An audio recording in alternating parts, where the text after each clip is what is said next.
சென்னை திருமுல்லைவாயலில் அரசு உயரதிகாரிகள் அரசியல் தலைவர்களை தெரியும் என்று கூறி பள்ளி கல்லூரி சீட்டுகளும் வீட்டு ஒதுக்கீடுகளும் வாங்கித் தருவதாக பலரிடம் கோடிக்கணக்கில் மோசடி செய்ததாக போலீஸ் சாமியார் கைது செய்யப்பட்டுள்ளார்.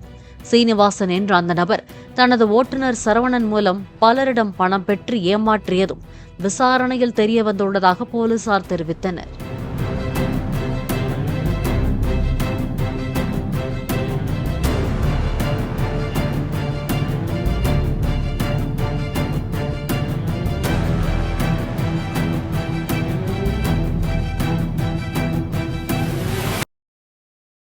பிளே ஸ்டோர் மற்றும் ஆப் ஸ்டோரில் இருந்து பாலிமர் செயலியை QR கோடு மூலம் பதிவிறக்கம் செய்யுங்கள். செய்திகளை உடனுக்குடன் பெறுங்கள்.